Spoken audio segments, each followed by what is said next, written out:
All right. Well, we are back with my good friend Natalie Roberts. This is Buildcast episode. Gosh, we're episode 4, right? Three. Or is this 3? Yeah. Gosh, okay. Time flies so quick. It's all right. Too much fun. So, so who are we talking to today?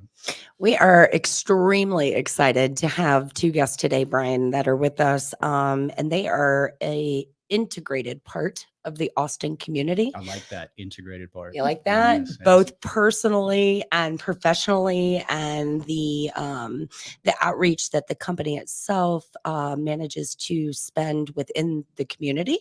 So Melissa Brown is the vice president for the Cumby Group. Mm-hmm. And then we also have Sean McCaffrey, who is the vice president of construction for MidCity Home and oversees as well the Cumby Group. Mm-hmm. Yeah.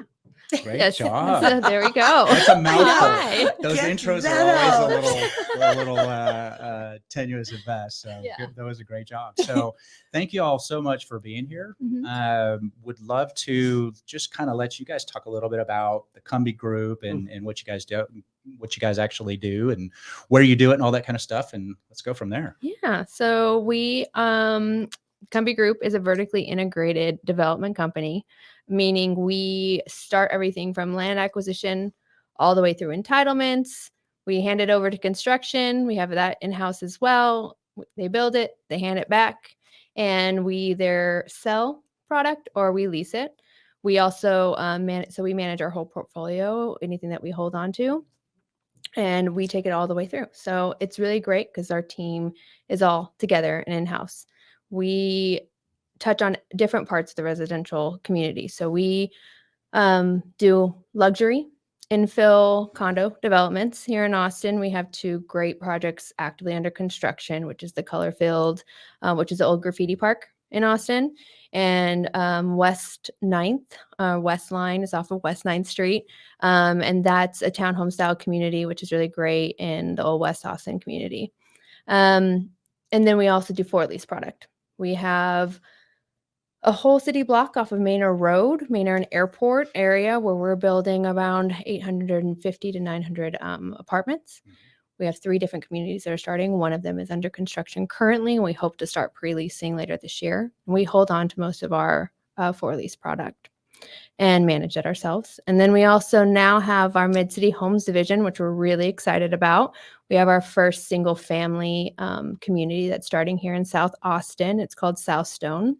And that's kind of what our company does. We do it all, and we're really excited. We really focus in the Austin area, Austin MSA. We're starting to look at branching out of like central Austin and moving into like the Kyle area or even up North Manor. And then a few little projects down off the coast that we're just starting. Excellent. So, yeah. So before we dig too deep in, you brought up a couple times, you have a combination of build for sale and build for rent. Yeah. It seems to be build for rent is becoming a lot more prolific. Is there an ideal conversation? What am I looking for? Concentration. Mm-hmm. Okay. Concentrated. Yeah. Is there an ideal concentration of, rental versus for sale? For us, not really. It's really about land opportunity. I think that's the biggest thing, is really finding good pieces of land and what we can do and build, and really focusing. We don't have a goal to like really break out into multiple markets. Our owner, Brian Cumby, he always says, he's like, I want people to be able to go home and sleep in their bed at night. Yeah. So we're lucky, and really, honestly, I don't know where else you'd want to build. I mean, Austin right now is one of the hottest markets, and there's so much opportunity here to do that. The hardest thing right now, we used to focus really solely on infill, like in central Austin and even in surrounding areas. Even getting onto the east side was a huge kind of push for Brian Cumby. He wasn't really what he wanted to do, and he would joke that he would like stay central all the time, right? But eventually you run out of land and you run out of the opportunity. And what is left are the difficult sites. The Color Field, for example, that was, it was the graffiti park, right? For so long. And have you ever actually done any graffiti there? I've done that. Have you? I have. Well, the wall's no have. longer there. Yeah. I mean, yeah, we oh, took yeah. it down and now we have a new pretty wall. Do not be doing graffiti. No. That is not okay. Just for our listeners, the graffiti wall in Austin, it was actually a place where people actually went to legally tag, Mhm. and it was pretty cool. So, Yeah, and a lot of really amazing local artists were Yeah. founded at the graffiti park, and Yes. it was Yep. a great thing. And the Hope Gallery, they actually moved, and we helped them find another location, and we worked with Really? them. Vic Ayad was the owner of the Yeah. land and who we got it from, and we worked with Hope Gallery to Sure. kind of support. And we're actually in that development. We're actually putting in a graffiti wall, and we're going to bring in That's cool. a local artist. It'll be nicer. It'll be behind glass, but we'll bring like local artists in to put that in for them. So, but that's a very complicated site. So that's really where we're at. Is you're going to find sites and you're going to have to figure it out and you have to work. So now we're having to expand out. So for us, it's not about a ratio. It's what can we find and what makes sense. Makes sense. Mhm. Yeah. Well, and I would imagine, as you go farther out, what you build or what you can build is going to dramatically change. yes. And Right. who your competition is Mhm. very different. So great And point. that's why we brought in MidCity Homes. That's why we started our Yeah. single family division, and Sean's been key in setting all of that up. But once you do start to go outside, you start to do more of the single family detached townhome style product, and then more garden style apartments, not podiums and Sure. all of that. So Yeah. Speaking of Sean, should we let him out of the Oh, corral? yeah. Come on. Sean, tell us a awesome. little. I hear you're kind of a jack of all trades, but tell us a little bit about what you do. Yeah, so MidCity Homes split off of Cumby Group, Cumby Construction, fairly recently, and I think about a year ago. Mhm. And what we do is we are the single family general contractor. So essentially, Melissa is my main client. We have a 16-member team, and we service all of the Cumby Group construction job sites.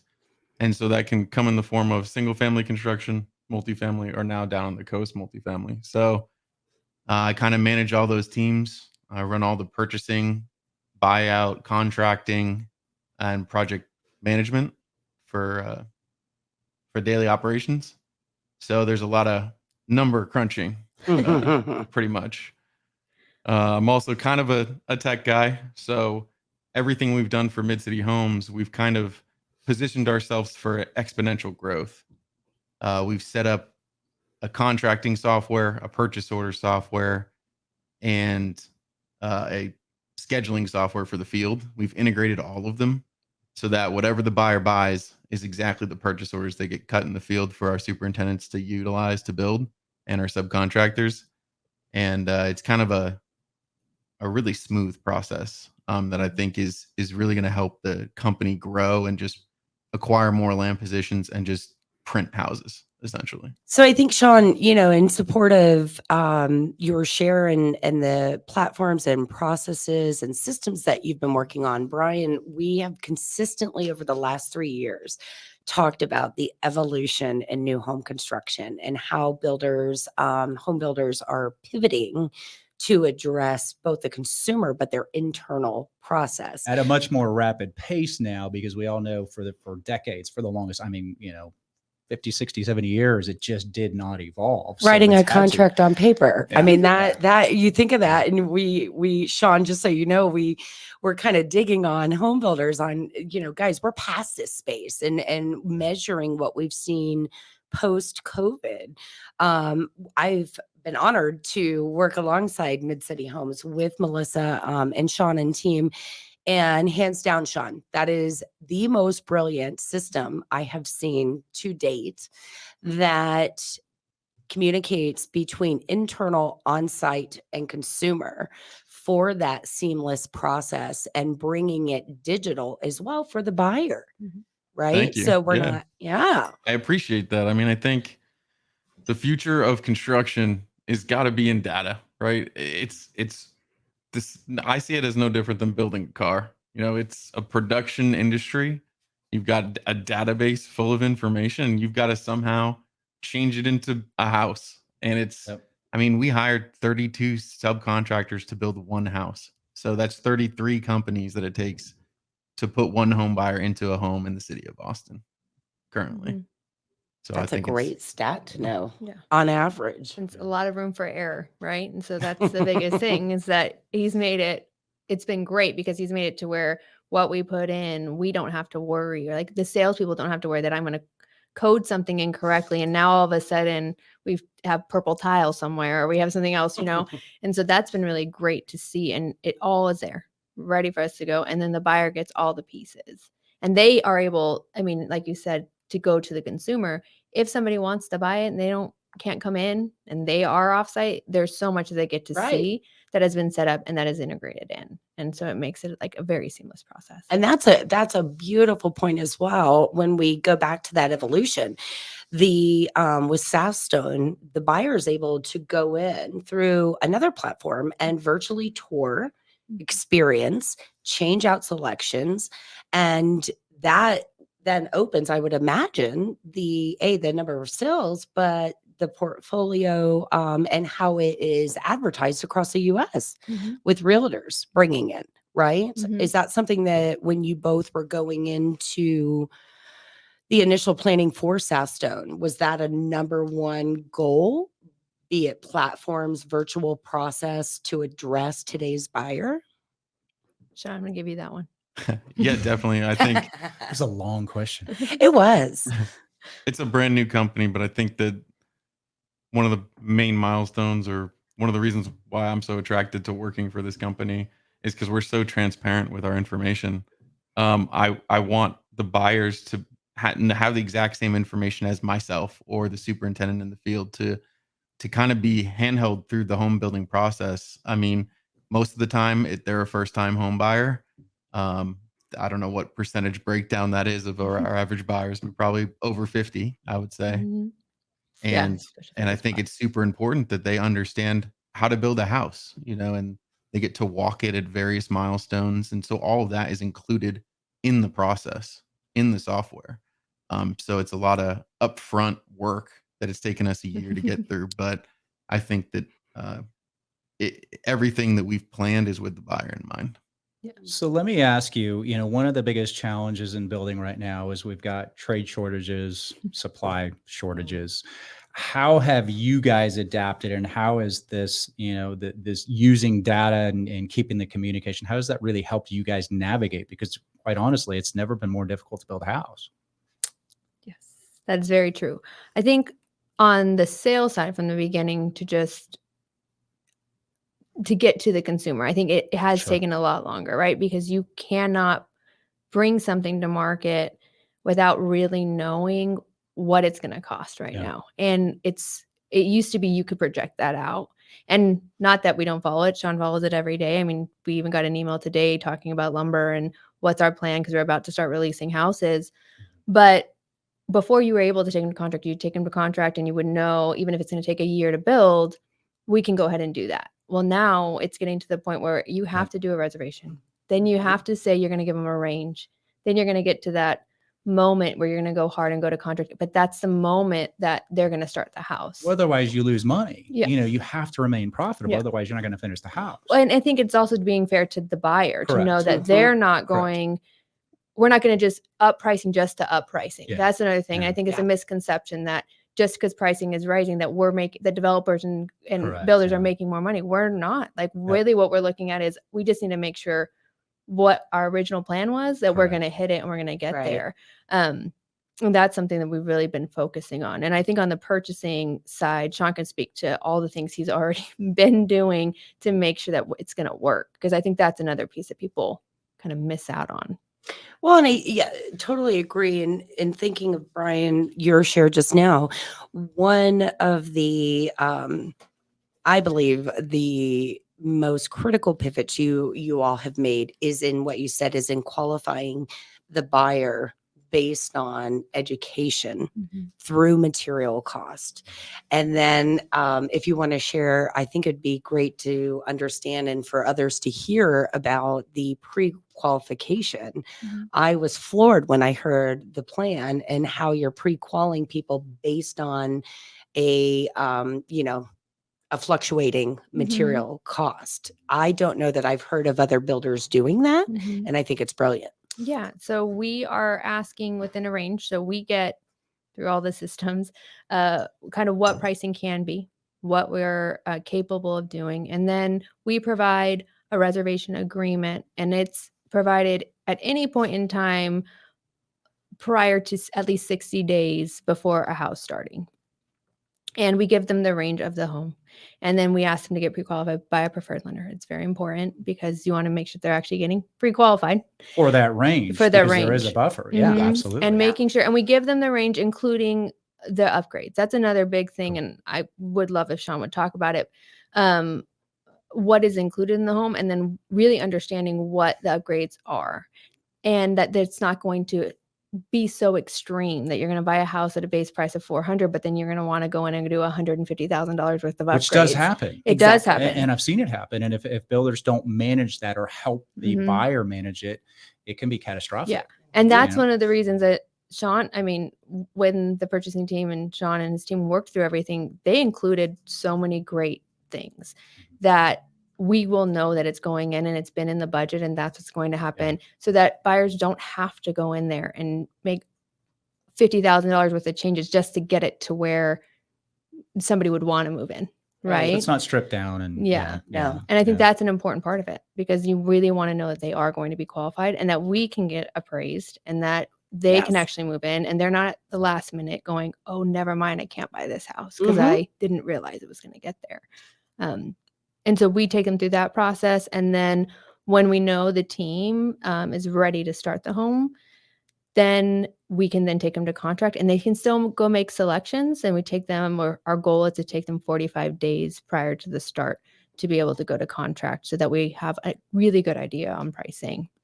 But that's kind of the sales side. But on the purchasing side, I think Sean can talk about all the things he's doing to make sure that we actually hit budget. I mean, That's a big thing. I'm dying to hear that and how like, you do manage tell trades. us. Yes. You're on the hot seat now. Oh boy. Yeah. I'll throw out a couple of numbers just to kind of put the math at scale right now. But we're talking about lumber. It's obviously the biggest commodity item that I'm purchasing. It used to be about $12 a square foot for material.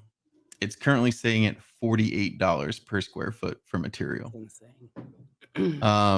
So it used to be 10, 15, 20% of the house budget. Now it's over 30% of your house budget is just the material for the frame. So to put that in perspective, I mean, we haven't doubled the cost of our houses to buyers, but we've doubled the cost to us. You know, I used to be building around $77 a square foot. Now we're at 155 when you're talking foundation and up. So literally times everything by 2 is the budget that you're seeing today. I think that to speak to the sales specifications aspect of our business, I think what we're doing that's different from other home builders, we didn't want to be a full production home builder, and we didn't want to be a full custom home builder. We wanted to be MidCity Homes. And I think that the way in which we're selling options is definitely one main strategy that we approached. What we did was we increased our base house specification. So a lot of our competitors, when they're taking price increases, instead of raising the cost and passing that on to the buyer, they kind of can't to some degree. They just start pulling things out of the house. And I really I don't like that. I'm not comfortable with that approach. So I think what happened is we added things to our house. It's kind of interesting.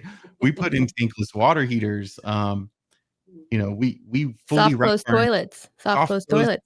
I mean, I didn't know that the was a things thing. that buyers Crucial want, thing. you know? So, Yeah. and we fully wrap our houses in OSB when OSB is $90 a sheet. And we're doing these things because it adds tremendous value to the home long term. And I think that also when you go and then want to pick out your flooring and your cabinets and stuff, your baseline for starting is a lot lower. So, you know, the cost differential is a lot lower between what you're upgrading to and where you came from. So you don't see massive swings in buyer options. Whereas our competitors will go and say the house costs $350,000, and then you get out of adding flooring to your house and it's $500,000. Yep. You know, so I think that we just wanted to build a really good product, and then kind of I set expectations up front with the buyers for how much it's currently costing, so that they weren't surprised at the end result. So I think So it's let's slightly dig different in. strategy. Let's dig into the product itself a little bit, Mhm. you know, and so tell us about what you're building and specifically and where you're building, wherever you want to start. So for the single family side for MidCity Homes, South Stone is our South Stone. first community. It's in South Austin. It is off of Ditmar, which runs in between William Cannon and Slaughter. And then in between Manchac, like right next to Manchac, right there. And we have different types of product style. We have attached townhome to, and then we also have detached, and then they range in size from about 1,600 square feet all the way up to 22, I believe, is where we're at now. I think we added some different floor plans and certain things in there, and so that's a product type. We already have all of the horizontal done out there, so we have all our lots ready to go, which is another great thing because you're not going to have to be dealing with that when you're moving in. We're releasing our first phase now. I think Sean has given us all of the software. We originally got it today, and So we're you're ready selling now. We are Okay. starting to sell. We have a list we're working off of. We've been actively kind of out there for a while now, and so we've been building our list. We have an original list we're going to start reaching out to and start taking into contract with phase 1 that we're going to be starting for 56 units. And we're really excited about it. And the product, as Sean said, what's coming to market is really great. And you'll be able to move in if you want to. You could move into the home at base price and be happy with it. Can we talk about price points? Price points? Yeah. Is that unfair? I was can't like, talk about rates. You can't so talk might as about well rates, but we can talk you about know, price points. I don't know if that's a sacred cow for you guys or not. No. But, So we start the range is good. a range. Okay. Yeah. We can go in a range. So we'll start base pricing below 500. South Austin? South Mhm. Austin, below I didn't think 500 that base. existed. Yeah. And then they'll range up to above 6, Sure. depending on the size. And then once you add any type of upgrades, you'll be course. around there. But you can move in for sure right under 500 and in between there and be pretty happy with what you get there. I'll have garages. It's a condo regime, so most of them have small yards. We have a pool, so there's amenity spaces. We have a great outdoor park area that it's 10-acre park that's part of the community, which is unheard of in South Austin. That's to what I have love green about condo space. regimes is they're Yeah. very communal, Yes. you Yeah, know, and they good have point. those amenities that you typically wouldn't have, or unless you're in some massive community Yes. with 3,000 other houses. Yeah. You know, so that's pretty cool. And the way it phases out too, which is really nice. If you were to drive down Ditmar, you would see the first kind of phase, and Yeah. it looks kind of small, but it actually goes back into the green space, which is really great. So the street takes you back, and then you have your other phases, and you're kind of surrounded by green space within all of the parts of the community, which is nice.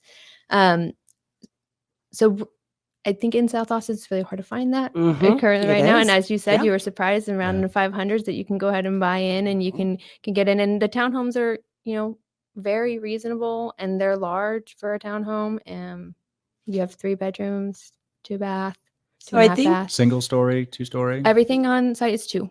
2-story. Yeah, it'd be kind of hard Yeah. to get a single William. story. Yeah. Well, and We South have- Austin going isn't no. exactly a retirement community, so I think you're going to be. Yeah, fine with it's 2-story, but- it's a family for sure. It's Yeah. a young professional, empty nester, lock and leave kind of Yep. style community, small family. I want to say starter community, but it feels kind of high for starter community. But in Austin, But it is a that's starter not, community. though. It's Still starter under, community. Yeah. the average median. Oh, So to yeah. be It in is South under, yeah. Austin, to be under the average Oh, yeah. median Yeah. home price. And then one of the fun parts I'd like to share, if it's okay, is the thought that went into addressing and understanding each buyer, whether they are an empty nester or they are a first-time home buyer, the packages. and how they're themed. Will you Mhm. share that with everyone? Sure. So we have 5 Mhm. design packages to kind of start with any of our specs. You do have the option, and most people I think will go to Weisenbaker to make any type of upgrades and changes and selections. But we do have Austin-based themes. We have North Austin, South Austin, East Austin, West Austin, and then Central are our themes. And I think they all appeal to that kind of demographic here in Austin, right? It's just different themes that are thoughtful for Austin. Are For the those on your community. website? Can we Um, see those? no, they're actually getting updated in one of our softwares right now. The So curiosity in me, I want to they now I want to will see be what on our website. And we do have a great design center, or we have an Yeah. internal like sales studio that Mhm. we're starting with before our model home gets delivered. And that's here in the North Austin area. And so people can come in, we can showcase some of the material, and then you do get to go to Weisenbaker and make any of those selections and actually see and touch. And our goal is to allow people to go through that process. That's one of the reasons too, with the instead of speccing everything out, we do have some specs, of course, we have to, but our goal, and Sean is very adamant about this, which we love, and most time construction is not ever adamant about selections and changes and all that. So it's really nice to work with a team that supports that. But about allowing them to go through the experience. And even it might not be as many options or as many things, but they are still able to customize their homes. Sounds like y'all are almost encouraging it when the rest of the industry, I shouldn't say that, a reasonable portion of the industry that we know and love, they've kind of gone the other direction, because it streamlines, streamlined options helps cut down cost and labor and all that kind of thing. So it sounds like you guys are really actually promoting that. Mm-hmm. Yeah, it's when you have a team that's supportive of it, it makes it a lot easier to be able to do that. And when you trust the team that's going to execute it, I think it helps sales to really be secure in that. I think it helps purchasing and the construction side and all of them be comfortable knowing that we're only going to sell what they're comfortable doing, and we're going to work together as a team to really deliver the best product and to understand each other's visions and their needs. And luckily we have a team that we may be new and we're still learning and we're still growing and working together. But I think a lot of us, we've been with Cumby for, 3 years, 4 years. Hannah, who she's a rock star. She's leading sales right now at Southstone, but she's been with us for about 3 years, and she's done everything from contract to close. She helps with condo docs, CIS, the contracts that we create, and then the whole sales process. That's something that's a little different too for us, is we own it. They own it from beginning to end. They own the buyer, and that's going to streamline everything for the buyer too. So they don't feel like they're bounced around and moved around. Well, and there, one of the observations I've had for you all and with you all is there is a collaborative conversation that takes place consistently between all teams. So while a traditional on-site builder says, just go out there, look pretty and sell homes, I'm going to say it. How many bedrooms, how many square feet? We might as well just say it. What I've witnessed is truly, and again, we're going to use the word integrated process, but everyone has a depth of knowledge within each part of the Cumby Group and MidCity Homes business plan. Yeah. So, and let me expand a little bit, and some things that came up. I mean, you mentioned that, this choice is important to Sean, and Sean, you mentioned that, you were actually adding things in when a lot of builders were removing. Talk a little bit about why that's important to you specifically. Why is that buyer choice? Why is the feature set important for you? That's a great question. I think it's just because we want to build a really quality product. We want to source the best materials, and we know that every single one of our subcontractors and ourselves are going to make money doing it, and that's the outcome of all of the hard work building the systems and building the processes with our team. Is the profit. And I think that the fact that we just ignore that and we focus on the actual work, we focus on the quality of the materials that we're putting in the house, it lends itself to a better environment, I think, when you're not trying to build so many units to make it profitable, but Sure. instead you're isolating each buyer and you're taking care of their needs and your expectations for what the house should be. So I think it's passion. That's the reason why. You can I tell. would- I mean, it sounds like you take a lot of pride in what you do and a lot of passion in Yeah. it. So, and Melissa has confirmed that a couple times already. So it's really cool to see. And I think it helps, one of the areas I'd love to see the building industry, in the mortgage industry as well, is focus on the overall experience, the buyer Mhm. experience. And I think the problem is a lot of times we wait till the very end to say, okay, how was it? Was it good or was it bad? By that point, it's too late. I mean, you can do like a car dealership and say, hey, you're going to get a review. Give me 5 stars. Yeah. And that's fine. But I think that existing clients, past clients, those are our best salespeople, and putting some focus on making sure that overall experience and that the house is the best, that it's a home, is really important, because I think otherwise we're missing out. Mhm. I agree. Agreed. And what is the website for the new community? It's southstoneaustin.com. southstone.com. I'm like, I was yeah, right. That was well, I was like, we changed it on ATI. We keep yeah. southstoneaustin.com. Trick question. Yeah. Yep. And on that, I think it's important both for our listeners and viewers, to understand the upcoming opportunity, Yeah. given that we have such a limited availability Yeah. And so within many the Austin companies market. coming here. So Yeah. many companies. So Yeah. you're right. Yeah, I know. And you can go on right now to the website and you can register on there. And then we will be launching things out or releasing homes in kind of phases and reaching out to everybody that is on the list, so that they're able to move forward. And every time you will be hit with that information, even if you're not ready and we have to update the pre-qualification process or any of that, you'll get all of that information in real time. So that's something that we want people to kind of be informed throughout the process and really Sure. understand what's happening, and we're there to help and support in that. Do you have a model home? We do not yet. Not yet. We are starting it. Right, Sean? We are. 3 weeks. So have you guys gone, if not, when do you plan on going vertical on this community? I'm going to give that one to Sean. Yeah. In 3 weeks, we will have 3 weeks. our building permits, which is definitely a requirement in the city of Austin. Yes, one we know all too well, unfortunately. Yes, we're We excited. love City of We're Austin, very but, oof. excited to start with that. We are starting sales though Pre-sales, Monday. okay. We So the are best going. way is to go to the website and reach out that way. Mhm. Okay. Yes, our first, the first homes, Sean, we are already. I mean, we have them kind of specced out. So our original homes will be specs. So if people want to come in and not make any selections, we're going to have some of those homes ready, but then we'll be able to start going for all of the TBBs.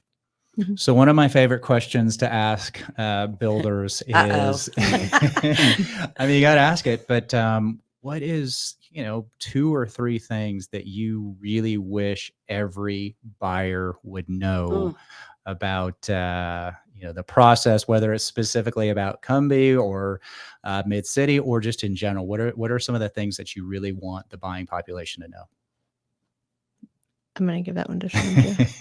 I have a lot of things. And it can be during the process. It I can want- be during the process as well. I think one of our big things is the education side. So I'm going to let Sean ask that. Answer that one. Mhm. I want the buyer to know what they're buying. I think Perfect that's answer, it, Sean. right? Perfect. I want them to feel comfortable, and that's exactly what I want the buyer to know. Yeah. I want to know everything that I know to be excited about purchasing a home. Well, and I think too, Sean, to add, and Melissa, you mentioned education Mhm. and seeing that translate out to our home buyers, right? Understanding the material costs, like we've talked about, Yes. and that, Sean, I think also relates to what you've just shared. I want them to know what I know. Yes. We want them to Mhm. know what Yeah. we know. And I think that's our number one goal for the podcast is, beginning that conversation, having an open conversation, opening up the doors to the home building world, both internally for mortgage, realtors, and builders, but then home buyers. It's a really good point because I think we all just kind of have assumptions about what the other half does or the other segment Right. does, and having that kind of openness. And you mentioned transparency earlier. I think it's really important because if Yep. I can think, that the statement "walk a mile in another man's shoes." If we realize, okay, what is a builder going through? What is a realtor going through? What is a lender going through? What is a marketing person going through? I think that's really important. So, and it seems to be a focal point for you guys, which is really refreshing. I think we find in our industry that a lot of people run away from the issues and they don't want to talk Very about it true. because it's not always an easy conversation, right? Yeah. Sometimes you do have to have those conversations with buyers and you're like, I'm sorry, I know you want to be in your home, but these things are going on. And if you keep them up to date and you let them know and you walk them through the process and you set the expectations, most of the time it actually gets received a lot better than you think it is. And a lot of times they understand and they do hear about what's going on in the market and they hear the extremes of it, but we do deal with it every day. And there are a lot of things we don't have control over and we Sure. think we can, and then something happens. But if we let people know right away, then I think it all comes out good does. at the end. And that's been one of our things we've really been focused on the launch of this product, especially this one.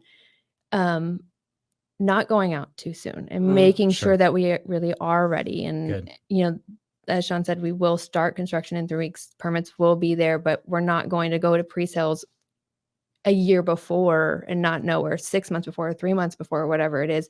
We're going knowing they're ready to go and they're going to start those homes, and we're going to actually get you into your home in a certain amount of time. Just never commit to getting somebody in their house before Thanksgiving or Christmas. As we all know, that's one of the worst things that you can do. Just don't do it. No. So, Sean, what is your, speaking of builds and all that, what is your, this is a horrible question to ask. Yeah, it's a horrible question to ask. He already knows what's coming. Do I even need to 20, ask it? That's the number. Yeah. What's the number? I think, 6 months, 5 months, I think that's probably a reasonable time. 6 months? We're Really? doing, because of the size of our foundations pretty much in this community. James is shaking his head. Wow, that's I know. impressive. I think it's mainly due to the fact that we're so aware of what other builders have run into. I mean, we can drive down the street and see 10 houses at frame stage with no trusses and just know exactly what's going on at that operation. So, I mean, we're ordering windows, floor systems, appliances many, many months ahead of time and have set up the business and funded it appropriately to do that. So I think, being a small business and being aware of these things, we've kind of been able to manipulate the market to our advantages and kind of tackle these obstacles that I think a lot of the bigger companies just can't. They're not as agile. They can't release purchase orders before they start construction on homes, and we can. So, but yet to talk about some of the lead times, I mean, floor system 77 days, Windows 77 days, appliances 156 days. So when I tell you 150 days, He's got them all right there. Yes. I tell you 150 days to build a house. I'm ordering appliances when I order the permit. But I think it's all that upfront work, and Melissa, you mentioned, not going to market too early. I mean, that's got to pay off because, I mean, I'm kind of speechless, although I'm not. But everyone was called you out on that. His head again. But I mean, it's really surprising, because we're seeing 9 months, 12 months. I mean, one of the biggest challenges we have in the financial side is, we had buyers that we anticipated 9, 10, 11 month construction terms and construction loans. And now they're facing 15, 16, 17 months. And it's a challenge, and especially with rising rates and that sort of thing. So that's, I mean, especially with the city of Austin, of course you're getting all that permitting stuff done up front, which is no small task. But wow, I'm impressed. I'm really impressed and really excited to see this, community take shape and see what you guys are doing. So we're excited too. What's next? What can you share? I know we've kind of talked about the coast a little bit. Can you share anything else? What you're doing? Yeah, we have some stuff. We are starting out right now in a community. It's Cinnamon Shore. It's down on the coast. And we have a few small projects, condos we're building out there, and we're starting that out just to kind of test something else, go into a different market and see if we like it. Our owner, Brian, he had actually worked with Jeff Lampkin, who owns it out there, a long time ago when it first started. And it just felt like the right time to try it out again and see, because like I said, land is hard to find. Yes. So we're testing out a few different product types out there. Then they are all condos. Some are small, some are townhome style, some are just a full detached home. And we're going to see how that works. And that's really exciting. We're very That excited. is, We yeah. purchased the land. We're ready to go. We're starting hopefully here soon in the next few months. And it's a fun place to visit too. So we're kind of Heck yeah. excited about that. Very then- much so. I mean, I love Kyle and Butte and all that kind of stuff, and you know, But it's and coast. Central and South Austin, all that kind of stuff. But yeah, there's something about the coast. So. Oh, Well, and Cinnamon Shores is an It's beautiful. amazing community Mhm. that, has so much, it's just well known, Yeah. right? Mhm. So Yes. And but they're doing the same thing. They want more faster. And we're still in the same kind of boat. It's like, it's going to take some time, but we'll get there. So Yeah. Sean, you're not already ordering? We don't have you don't have a he's warehouse working down on there? it. He is working on it. Yep, we're working on floor trusses right now because it's a year lead time on the multifamily side. Yes. It's crazy. And it's a Nice. planning process, right? And he's jumped in there too and has helped us work on that. So, and it's a lot of the systems and processes. Takes time, but I think it's going to be all worth that it. prep work up gonna front, be worth as it. you guys have demonstrated Mhm. already, plays a huge factor. So Yeah. good on y'all. That's fantastic. So, I think we worked on the multifamily side so long. We're like, we got to plan. yeah. It's not going to work if we don't make Yeah. some a good really good point. plans. Yeah. Natalie, any parting thoughts? No, you always have I an know. I interesting, normally fun question at the do. I end. know. I think because the share from you all has been so wide, Yeah. and it's to me, it plays right into the evolution of new home construction and what we're experiencing Yeah. through our conversations with builders and developers. What I see from this conversation, Sean, Melissa, is it's happening. Mhm. It's coming, and we've been talking about this for 3 years. So it's very it's a good thing to see you all doing this. And I know the industry as a whole and consumers are going to Yeah. benefit, and that's what matters. That's what So, it's all about. way to So, lead the charge. yeah. Well, Melissa and Sean, thank you both so much for being here. Again, we're really excited to see everything start to take shape, and maybe we'll get you guys to come back and have another conversation. We'd love to hear more. Sean, maybe you could play the drums in the next one too, huh? He's going to do our outro, I right? promise. Didn't we see if we could? He'll write you a jingle like next time. Hey. He'll Really? be like him and Kyle, our purchasing manager. They'll just rock something out. do you think, James? I'm telling you, jack of all trades. They James like to is do all of it. nodding. Yeah. James, our director of marketing. Ba-dum. Yes. But again, thank you so much. It was a wonderful conversation, and we'll talk soon. Thank you all. Natalie, see you Thank next you. time. See you next time.